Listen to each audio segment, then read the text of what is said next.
of Genesis chapter 1 through chapter 11, when I teach Bible for the rest of us, I tell people that's just the preface to the Bible.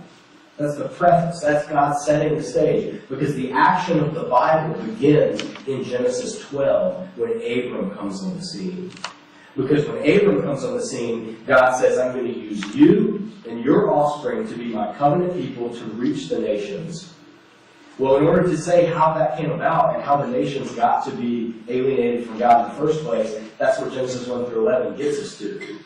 It doesn't give us information about evolution or Big Bang or the formation of galaxies or any of that stuff. It doesn't give us anthropological studies. It doesn't give us any of that because the purpose is to get the first audience, which was covenant Israel, in touch with the fact that the God who called them out of Egypt, who just brought them out of Egypt, is the God who created everything in the first place.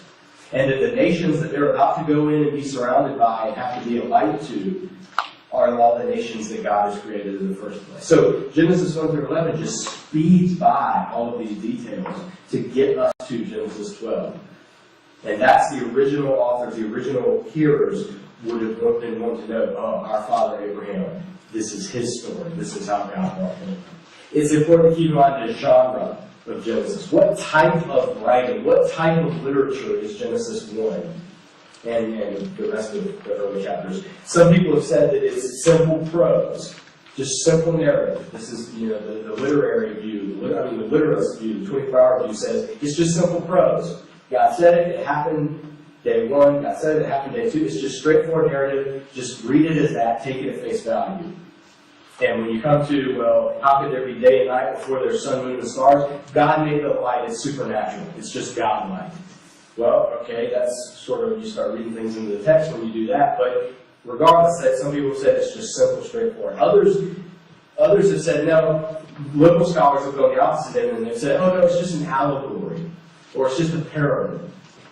And critics say, no, this doesn't bear the marks of allegory or story. And the New Testament certainly didn't treat it as if it was just an allegory. It loses all meaning if it's just a parable. It doesn't tell us that God was actually the creator. If it doesn't give us actual events, then it doesn't do us any more good than the Gilgamesh epic or the Enuma Elish or any of the other ancient Greeks. So the allegory or parable method can't account for it. Some have said, well, it's just poetry. Others say Genesis 1 is poetry. They see that there's a refrain, evening and morning. God said, let there be. God saw blank, and it was good. These are all refrains that happen over and over. So they say it's poetry, it's song. It's just a poem. It's just a song. We don't need to press it for detail. But others have said no, it's more than that because the 7-day structure is like a hymn or it's like liturgy.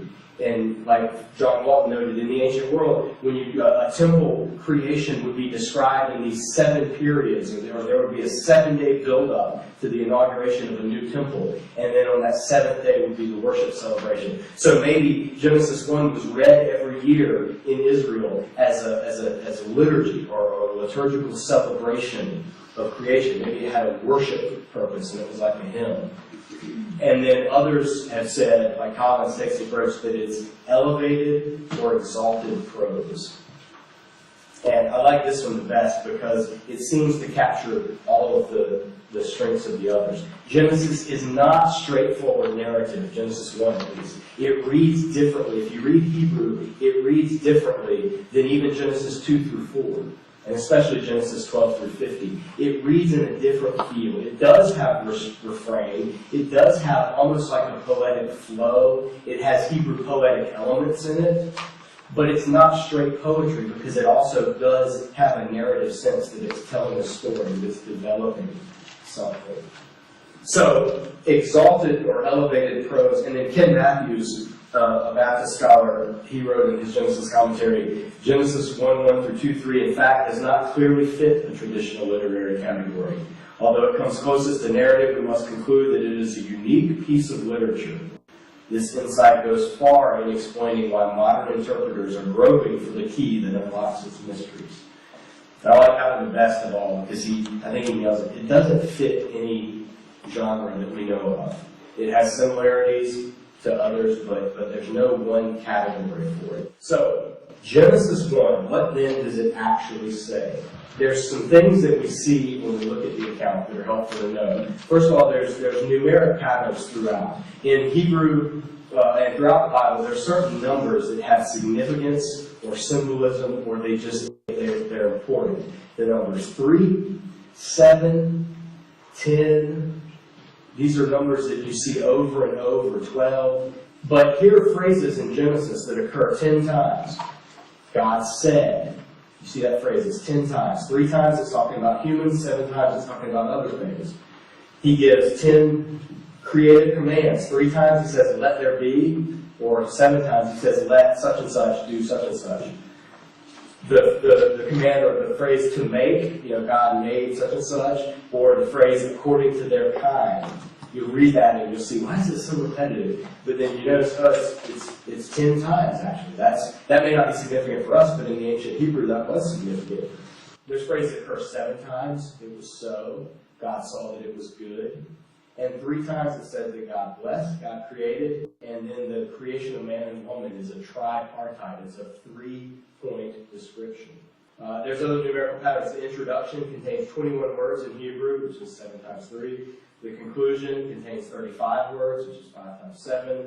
The word earth or land is mentioned 21 times, and God is mentioned 35. So these multiples of 3 and 7, or 5 and 7, 10, there's a significance there that we miss, that the ancient readers would have picked up on. Whether they would have known that instinctively, they wouldn't have had to sit out and count it out, obviously. The ancient Hebrew poetry didn't rhyme. It was built on parallelism and repetition.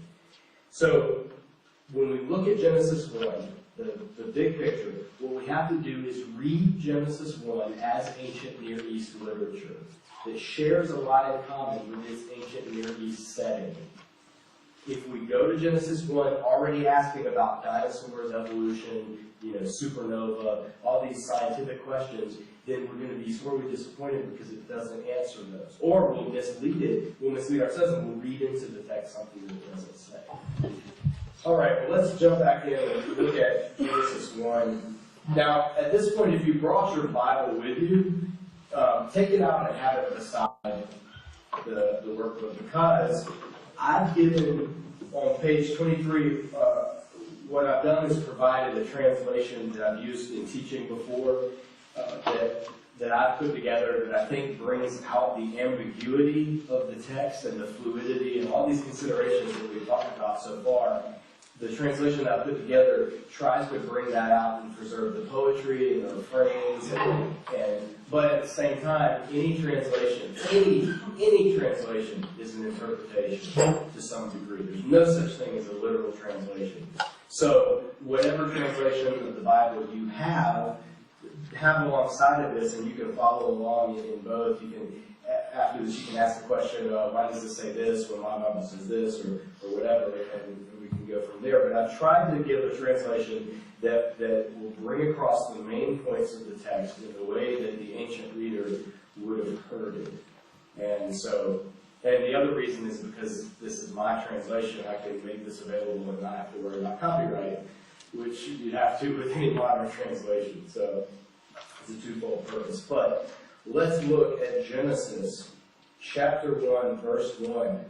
In the beginning, God created the heavens and the earth. Now, if you have a New Revised Standard Version or a New English Bible or a handful of other versions, it'll say something like, in the beginning, when God created the heavens and the earth. Or in the beginning, or it'll say, when, in the beginning, in parentheses, when God created the heavens and the earth, in parentheses, the earth was formless and empty. There's some debate there. Genesis 1:1 can read both ways. In Hebrew, it can read, in the beginning, God created, so it's an independent clause, or it can read, in the beginning of God's creation of the heavens and the earth was formless and void. And there's theological debate there. Your Bible, depending on what translation you have, may or may not footnote that. But some people have taken that to say that, if it says in the beginning when God created the heavens and the earth, it doesn't imply that He actually created everything. It just implies that in the beginning there was this pre-existent earth and it was formless and void, and God made it how He made it. Regardless, that the translation that you pick on this doesn't really make a big difference. The fact of the matter is the text is getting at, in the beginning, whenever, whether it was in the very, very beginning or just in the beginning of the point in time when God began creating the heavens and the earth. The next verse shifts us to the main point, which is the earth was empty and desolate, and darkness covered the face of the seas, yet the Spirit of God was hovering over the surface of the waters. Now that word, there's a couple of words I've already talked about. Formless and void is the traditional translation. I've translated desolate and empty and desolate, uninhabitable and uninhabited. These are all ways you can translate this Hebrew phrase, tohu vavohu, which is almost like onomatopoeia. It almost just is just like tohu vavohu, just blah. It's not a common term. It's only used one or two other places in the entire Bible. But we get the picture we get is of the surface of the earth. We've gone from, in the beginning, God created the heavens and the earth. Hebrew term, hashamayim v'ha'ar, it's heavens and the earth. Everything that exists, everything visible is captured in that phrase, heavens and the earth. Now, verse 2, we jump to the earth. So if, let's say, old earth evolution is true, and the earth universe is billions of years old, between Genesis 1 and Genesis 1-2, we've jumped those billions of years all the way up to the beginning of the earth. And that's important to keep in mind, is everything after Genesis chapter 1, verse 2 is going to describe what's going on the earth. That's the surface, that's the point of view of the narrators from the surface of the earth. What we see now is the Spirit of God is hovering over the surface of the waters. Some translations translate this, and a mighty wind was blowing over the surface of the waters. Because spirit and wind are the same word, and to call something the blank of God is a way in Hebrew that you could say the mightiest of something. You know, like an army of God would be the mightiest army. The hand of God, the mightiest hand. So you could, it's possible that this could be translated to a great wind of God was sweeping over the waters, and that would play nicely with how God parted the waters in the Exodus. It says a wind blew the waters and they parted and the people went through. So I think it's interesting, and I opt for that the Hebrew is fluid enough to allow for both nuances, both meanings. The Spirit of God is described as this wind going about over the surface of the deep, over the surface of the earth. And at this point, it's just darkness, it's just watery. The last important word to note is just over the surface of the water. I translated the waters. And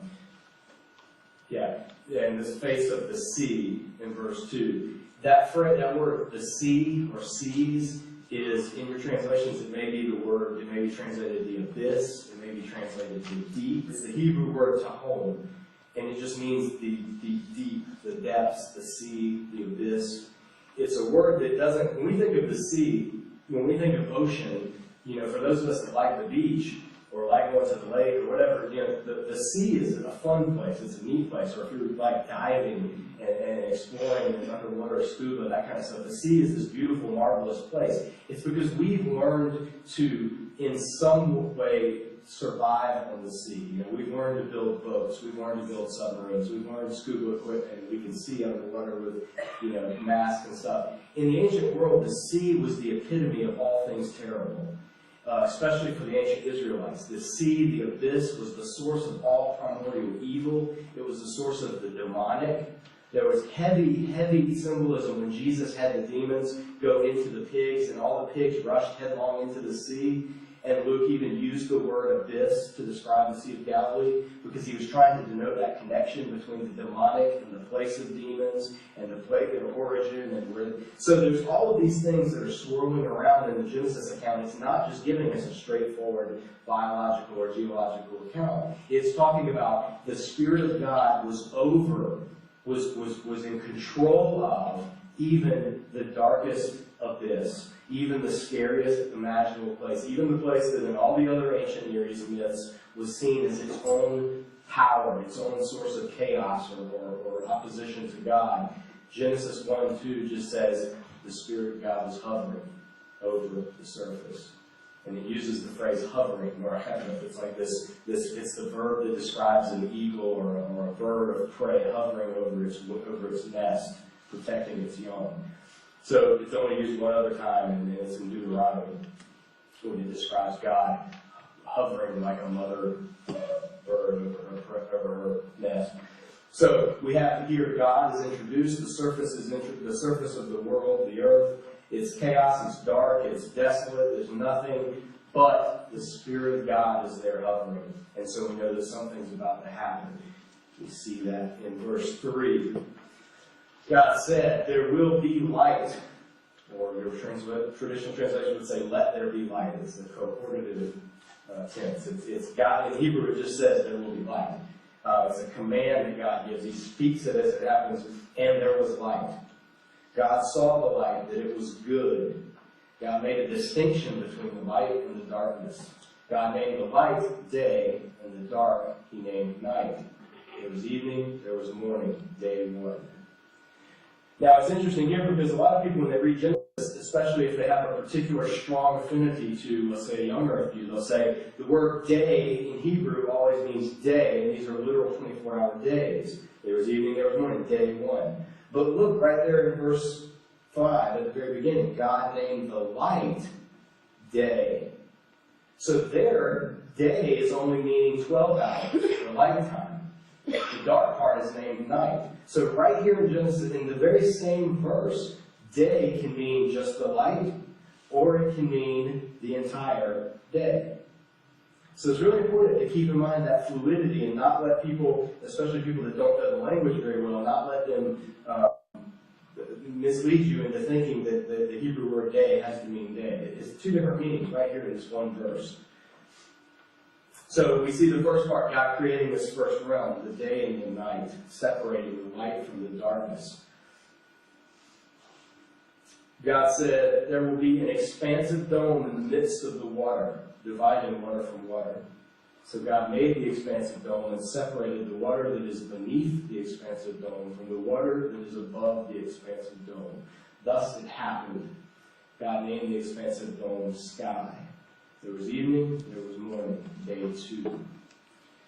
Now this, I've translated the term expansive dome. Your older translation is translated as firmament, which is from a Latin word, firmamentum, which means solid. So how did NIV translate it? Expanse. Expanse. All right. Is there any others? Does somebody have another translation? Vault is one of them. The term rakia, the Hebrew term, it's used. It's described. It's used to describe the hammering out, like you hammer out metal into a dome, like into a shield. Like you would hammer it out and mold it, and eventually it would make it into like a shield. And it's also the word for domes, like in buildings, this dome. And it has the connotation of being solid or being almost like you can touch it.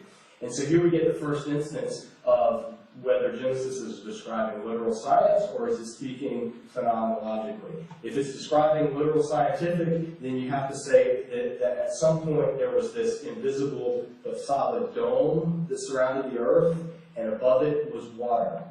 And some advocates of a position, the younger position, do argue that there used to be water above, and that's what caused the flood of Noah, and after it, God miraculously made it disappear, or it seeped into the earth, or something like that. Others who look at this say, no, this is Genesis using the ancient word pictures of the ancient world, because the ancient world did see the world as described as this dome, and that's where the stars were placed. And so this is speaking, God using that image, speaking of the sky being put in place to separate the waters above and the waters below. What are the waters above? Well, if you look up, it's blue most of the time, and every now and then water falls from up there, so there must be water up there. That's a perfectly normal phenomenological way of describing the water cycle, of describing clouds and rain and all of that stuff. The Hebrew writers and leaders would have known about rain, and they would have known about, there's water up there sometimes, and it falls on it. So if you want to press it for literalism, you have to invent ways that God could have had an ocean above and what happened to it, all this stuff. If you just read it phenomenologically, you can see that this is just how you would describe it if you wanted to describe it in a poetic or in a literary way. God said, the waters beneath the sky will be gathered in one place so that dry land will appear. Thus it happened. God named the dry land, and gathered the water, and the gathered waters he named sea. God saw that it was good. Then God said, the land will sprout grass and plants producing seed, and fruit trees producing fruit according to their types with seeds in it throughout the land. Thus it happened.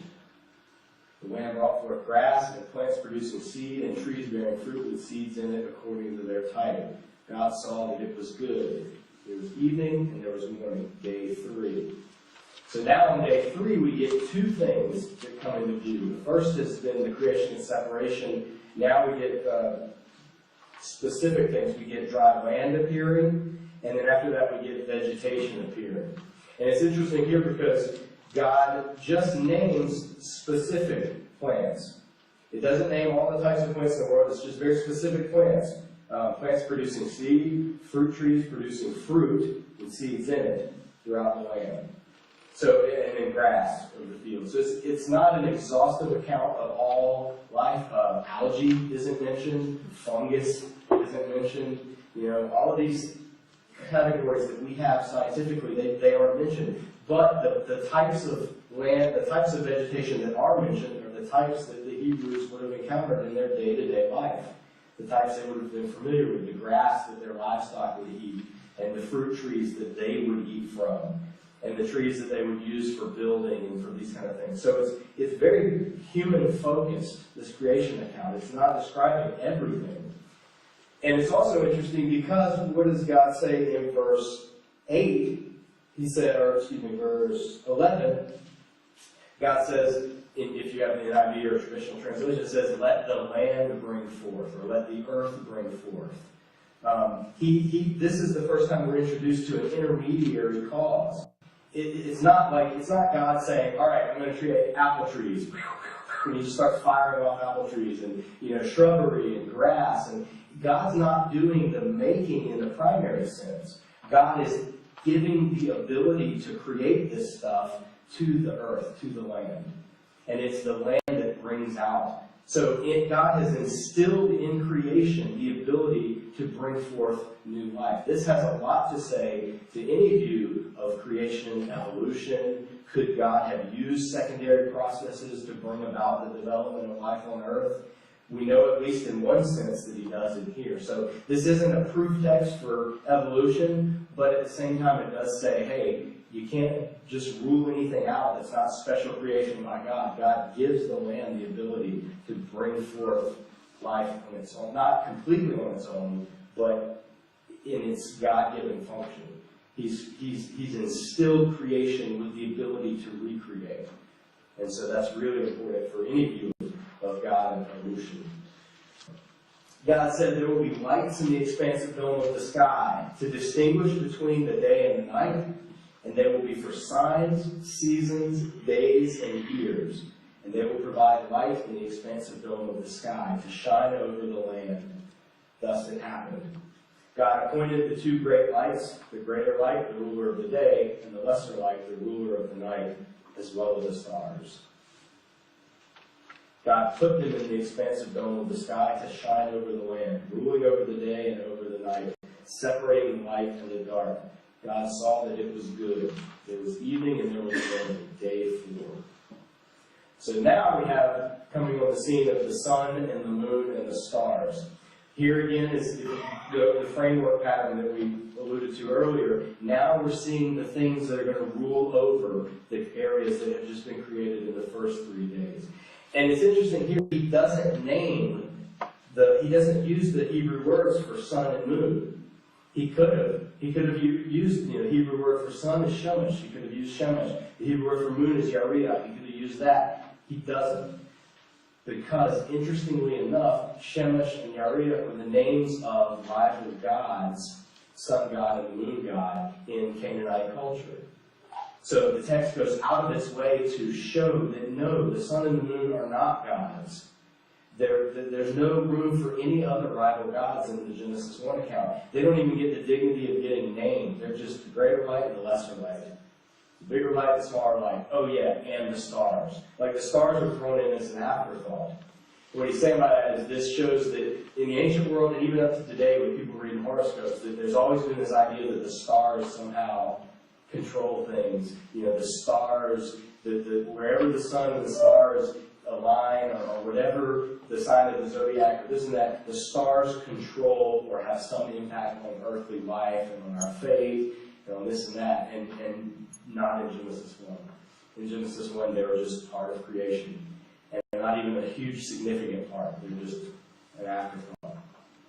And so it's kind of cool that the author doesn't even use the terms that would have been associated with pagan gods there. In fact, everything in the Genesis 1 account, everything that's created was either an Egyptian, Canaanite, Babylonian, Sumerian, or other Mesopotamian cultures. Every one of these elements was a god of some sort.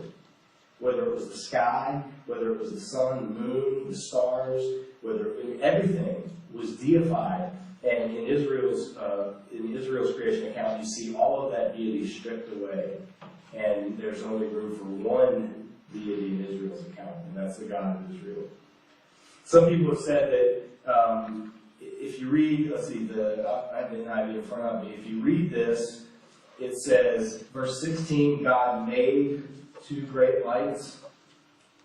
And that was translated in the one I gave you as God appointed the two great lights, because again, the word to make, the question is that describing the origin, the physical creation of something, or the function?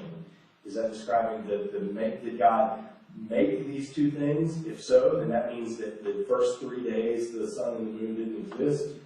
What kind of day is it without the sun? And so if you're trying to figure out how it works,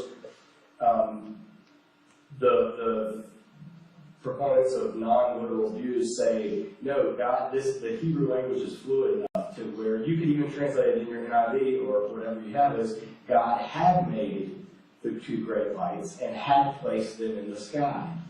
Meaning that in verse 1, when God created the heavens and the earth, that's when the sun and moon and stars were created.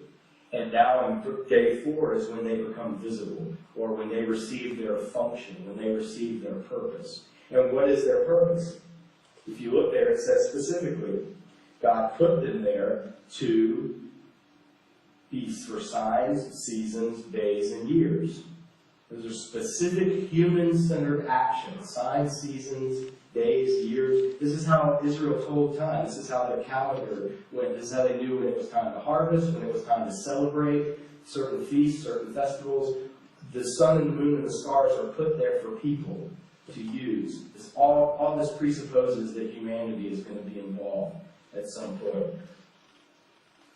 So then we move to the next creation day. God said the seas will teem with swarming creatures, and flying creatures will fly over the land, over the face of the expansive dome, the sky. God created the great sea monsters, and all the swarming creatures that swarm the waters according to their types, and all winged flying creatures according to their types. God saw that it was good. God blessed them, saying, be fruitful and multiply, fill the waters in the seas, and flying creatures multiply in the land. There was evening, and there was morning, day 5. So now we have the swimmers and the flyers to rule over the waters and the sky. The terms that are used are broad terms. Again, it's not, some original translations would say God created birds, but it can encompass things like bats. It's just things that fly. The interesting, in verse 21, God created, I don't know how your different translations render it, but the word there, tanin, is the Hebrew word for sea monster or sea serpent. It's the word that's used to describe everything from the ancient mythological serpent Leviathan to things like crocodiles, sharks, whales. I think one translation even goes with whales. I don't know if anybody in here has that. I'm trying to figure out which one it was. But King James, does it say whales? Yeah. Yeah, so it was the word for just something big and scary that lives in the water. And so sea monsters is a good enough term. If you've seen Jaws, you know that there's some monsters out there. But the point of this section is, again, putting in place the things that are ruling over the sea, that the ocean is to teem with, is to be filled with. Now we're getting to living creatures. They're given the mandate, be fruitful and multiply, fill the earth. There's also the use of that phrase, sea monsters, or sea creatures, or it also implies there's an element of danger to it. There's an element of, these are things that Israel was terrified of, and that the ancient peoples were terrified of, and yet here is just another thing of God's creation. So again, God's demythologizing some of these things in this creation account. Verse 24, God said, the land will bring forth living creatures according to their types, livestock, small animals, and wildlife of the land according to their types. Thus it happened. God made the wildlife of the land according to their types, the livestock according to their types, and all the small animals of the ground according to their type. God saw that it was good. Now we're introduced to animals, and we're introduced to specific animals. First of all, again, just like on day 3, here again we have it's the land that's bringing forth the animals. Did you catch that? God said, let the land, or let the earth bring forth. So even created animals, there's a sense that they are produced in some way, not just magical, like God just created all these animals instantaneously, but somehow the earth is involved with bringing these forth. Again, theistic evolutionists and order of creationists look at this and they say, there's plenty of room here for some type of evolutionary development. All this is saying is that the land, the earth, brought forth life, first from the oceans, and then now it's bringing it forth from the land. And that lines up geologically to a good degree with what we know about life in general, if you follow the evolutionary model. So the land brings forth, but it only mentions 3 types. The Hebrew text only mentions livestock, which is the word for like cattle, goats, that kind of stuff. Then it mentions small animals. I'll read from the NIV. It says livestock, creatures that move along the ground, or King James would say things that creepeth upon the earth, or something like that. And then the third category is wild animals. So it only mentions livestock, which are big animals that you can domesticate, things that crawl on the ground, or little animals. And that word doesn't necessarily mean bugs or reptiles or things like that. The Hebrew word underneath that has more in mind like mice and rats and little animals. Like all of these animals, the Hebrew wording leans towards seeing these all as mammals rather than like bugs and worms and snakes and stuff. And then the third one was wild animals. That'd be like everything from foxes to lions to whatever's not a little crawly thing and a big domesticated thing is that third category. So these broad categories of animals that are created, and it says according to their kinds. This is where people who are opposed to the evolutionary view say, see, evolution can't, things according to their kinds. You can't, evolution says everything came from one kind. This says they were according to their kinds. But all this really speaks against, or all this really says is that things give birth to things that are like them. And that's something that the ancients knew. Like, rabbits give birth to rabbits. They don't give birth to cows. It's just things reproduce themselves according to their kind. And you can't mix kinds, which will come in later in the Levitical laws with the covenant, the purpose of not mixing certain things. So it's important that the Hebrew word kind doesn't equate to the scientific word species. And that's something that to be aware of, is this isn't giving a scientific taxonomy of all animals. It's just saying God created the wild animals, and here's 3 examples that it gives of it. Then we get to the high point of it. Then God said, let us make human in our image. And I translated human because the word Adam, it means man, but as we're going to see, it also means man and woman. Both are called Adam. So the only gender neutral word we have is human. So God said, let us make human in our image, according to our likeness, and he will rule over the fish of the sea, over the flying creatures of the sky, and over the livestock, and over all the land, and over all the small animals in the land. So God created human in his image. In the image of God he created him. Male and female he created them. So right here you have Hebrew tripartite parallelism. God created, God created, God created. See that? How it's mentioned 3 times? God created, He created, He created. That's parallel. The second point, God created human in His image, in the image of God, male and female. So what this tells us in 3-part formula is human, him, is them. His image, the image of God, is male and female. The image of God is human, male and female. The image of God is not male, God's not a man, and contrary to some modern feminist movements, God's a woman. Human, man and woman, both bear His image. This is really important because this comes before Genesis 2. Genesis 2 is where a lot of people go when they talk about the creation mandate or gender roles, as far as God creating man as the head and then the woman is from the man and this and that. And all of that may well be, one doesn't speak to that. In Genesis 1, the account is both man and woman, both in the image of God, both at the fullness of creation. So there's no hierarchy in Genesis 1. Genesis 2 will jump in, and that's when you see man and woman, and the first man and the first woman. But in this case, in Genesis 1, before the fall, before anything, you have man and woman both equally bearing the image of God. Only after the fall does some disparity come into play, and you have man becoming overbearing towards woman and woman subservient to man. But in the beginning, it was not like that. God blessed them and said to them, "Be fruitful and multiply, fill the land and subdue it. Rule over the fish of the sea and the flying creatures of the sky and over all creatures swarming over the land." So the mandate given to man and woman, to humans, is the first thing God ever told them to do is what? Be fruitful and multiply. Go have sex. Sex is good. It's at the beginning of the Bible. It's the first command God ever gave to people. Be fruitful and multiply. The idea that the Bible is anti-sex or that Christians are anti-sex or any of that is total nonsense. It's the first command God ever gave people. And it's also the first thing that's attacked with the division between the man and the woman.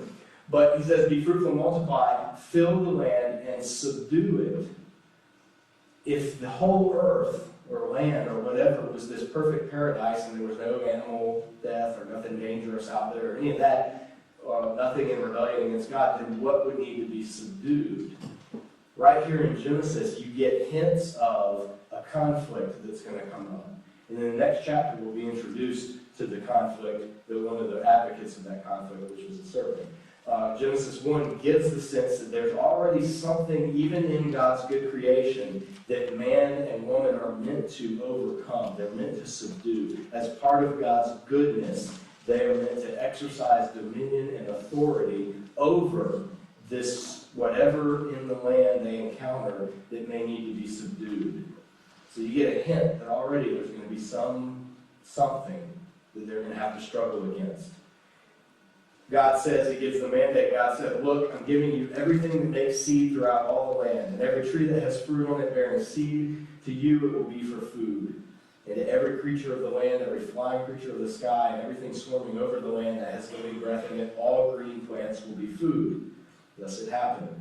God saw that all that He had made, and behold, it was exceedingly good. There was evening, there was morning, day 6.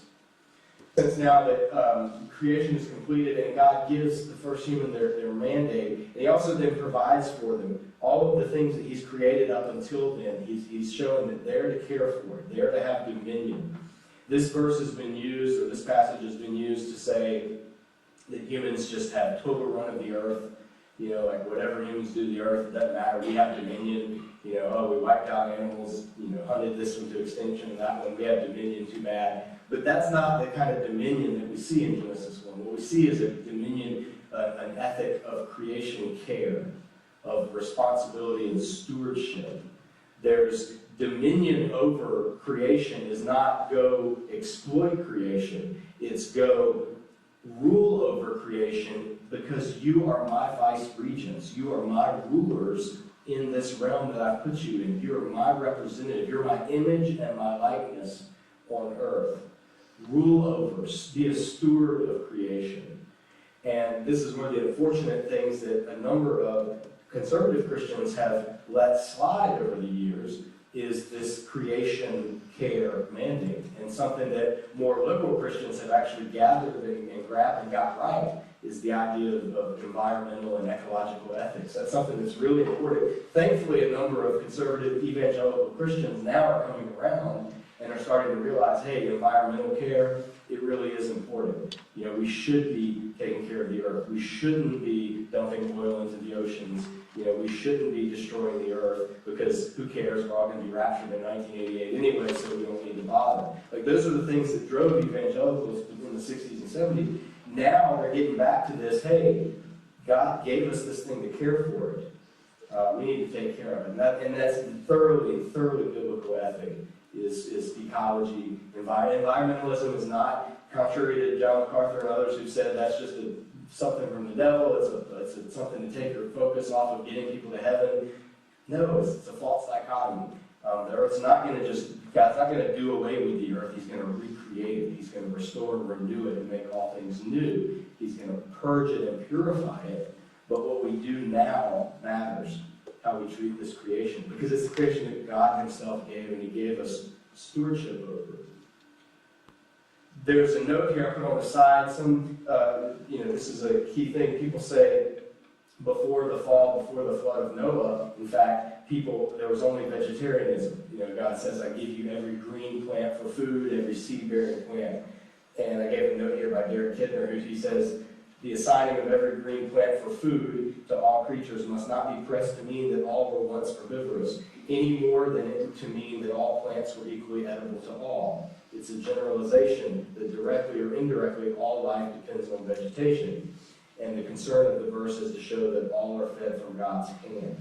In other words, the point that people who read Genesis literally will press is that before the fall, there was no animal death, and people only ate plants. And everything only ate plants. Lions and tigers, they were all grass eaters.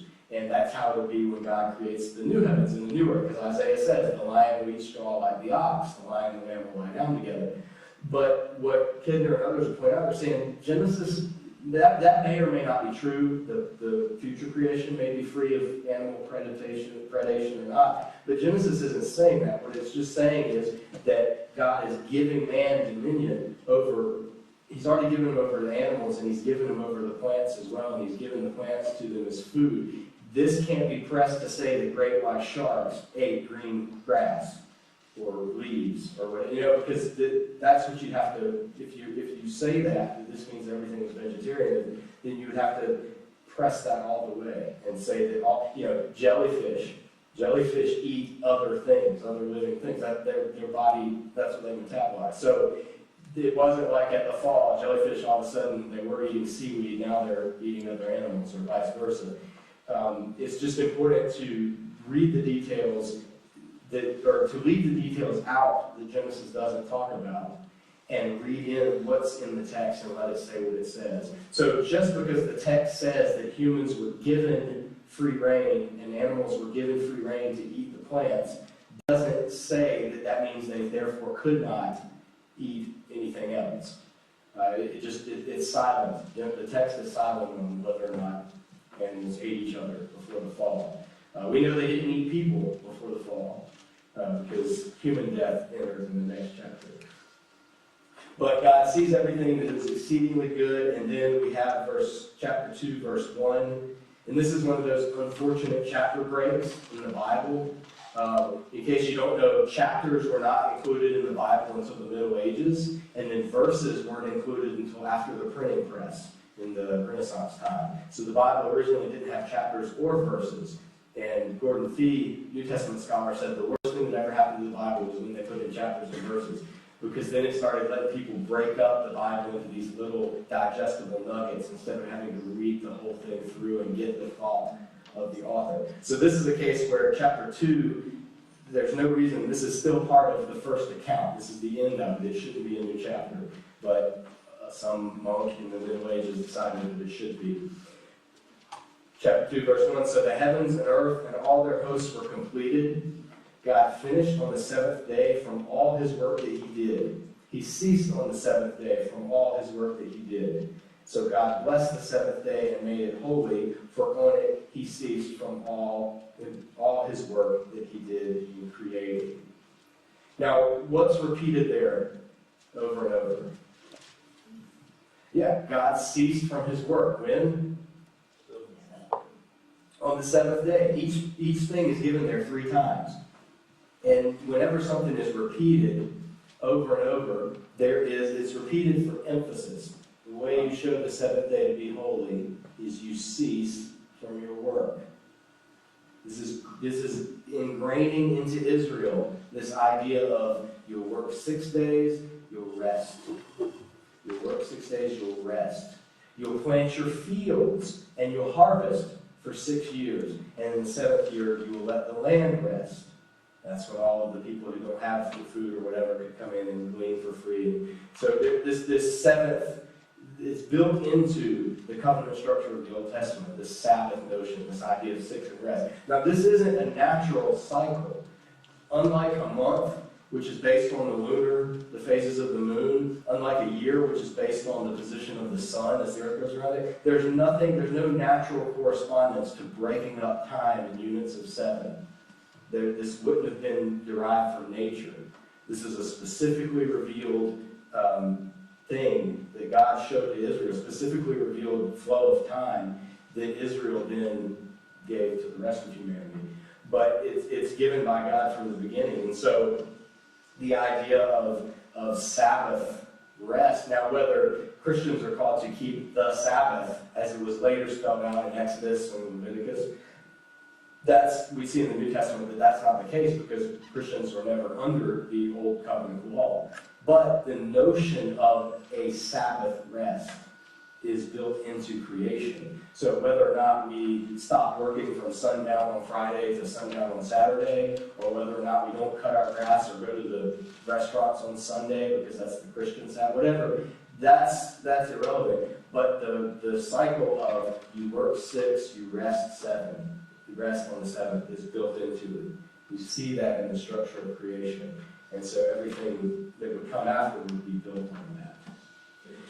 Over and over in creation, 7 times, God looks at creation and calls it good. That includes the creation of all the bad stuff, like the sea monsters and the wild animals and this and that. He calls it good. Later, you would find it in various strains of Greek thought and Middle Eastern thought as time went on. This view arose that would become what we know as Gnosticism, which teaches that some sort of dualism, where there's a platonic or a perfect realm of the spirit and the mind, and that's what's good, that's what's pure, and then anything having to do with physicality or the body is evil and corrupt. And so Gnostics desired to flee the body, to be freed so that their spirit could finally be pure spirit, no longer shackled by earthly bodies. That thought crept into Christianity through Gnosticism, and then some early church theologians somewhat adopted it and gave rise to the idea of, one glad day when this life is over, I'll fly away. I'll get away from my body. I'll leave this earth has nothing for me. I'll go on to be pure with God in heaven. But that's not what you see in the Old or New Testament. In the Old or New Testament, the hope of the church, the hope of Old Testament believers and New Testament believers was bodily resurrection, was coming back from dead, was undoing death. Not undoing death so that we could be off in some material world, floating around as disembodied spirits, but so that we could regain what Adam and Eve and the original creation had, which was the goodness of creation. And so any worldview, any system, any church doctrine that downplays creation as inherently bad or dirty or corrupt or immoral is already one step removed from Scripture. Because even in the New Testament, even after the fall of man in Genesis chapter 3, it doesn't say that God just decided to do away with everything or that the earth was bad now. God said, I'm going to make thorns and thistles grow.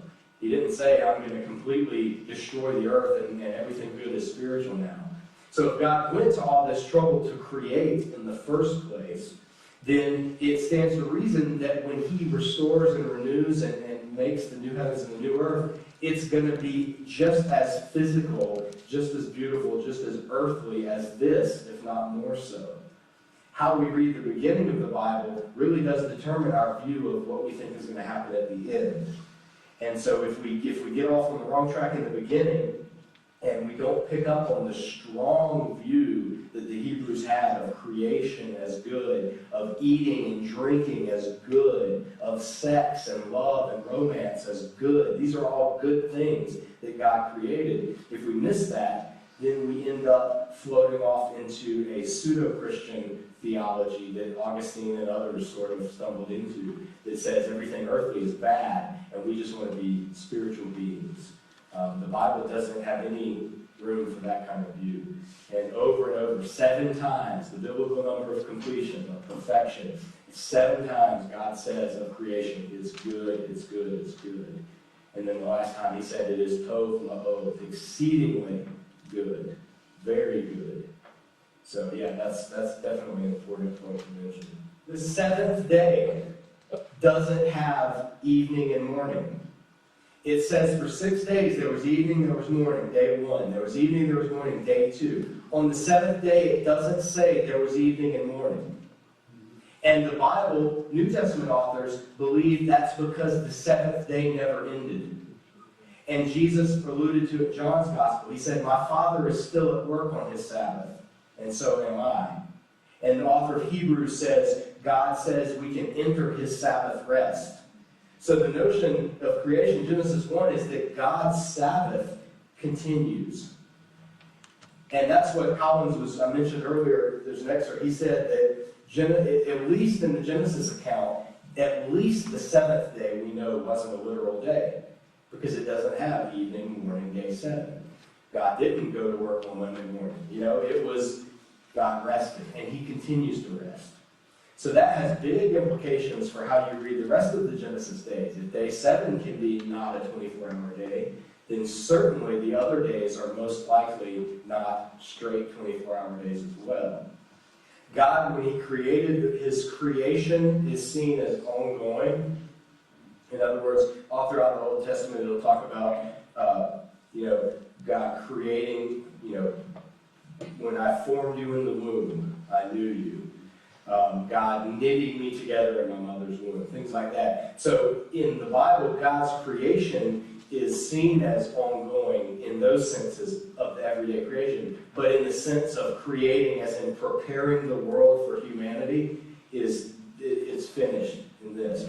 Humanity is the crown of creation in the Genesis account. It's not as if humans are one step in the next evolutionary development, it's humans are the image of God. Wherever else we go from here, we are the image of God. We bear the image of God. So, in that sense, nothing new comes on the scene. According to Genesis 1, the diorama is finished. God's put all the pieces there. Now He has His cosmic temple, His representatives, and His rulers of creation. But in His ceasing and resting, the rest in Genesis, the ceasing from His work, it never implies, the text doesn't imply, and the Hebrew doesn't imply that God rests out of tiredness.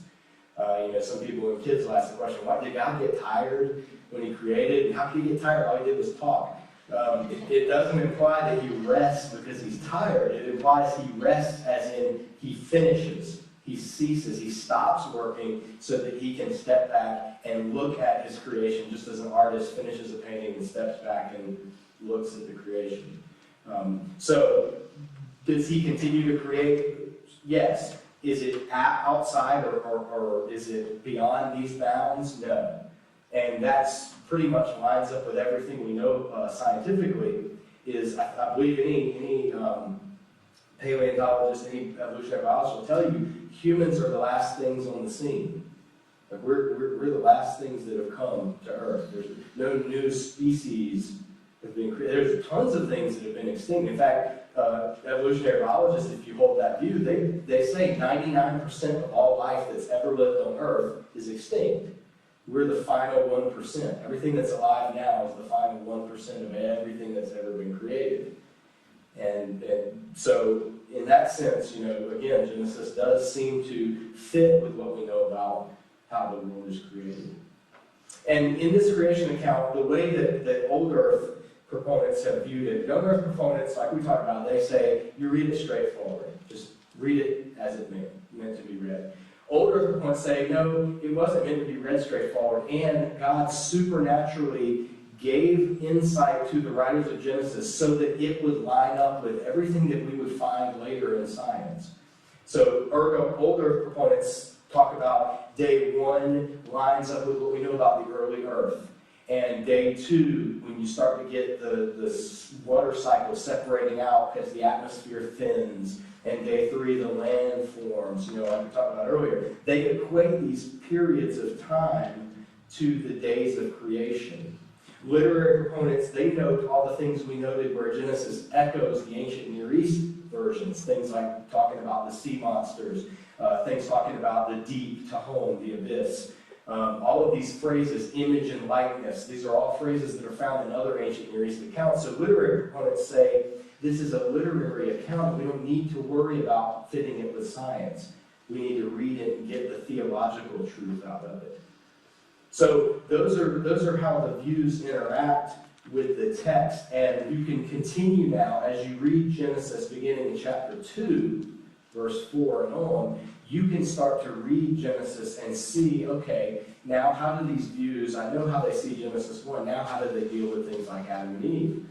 How do they deal with that creation account and everything that comes after it?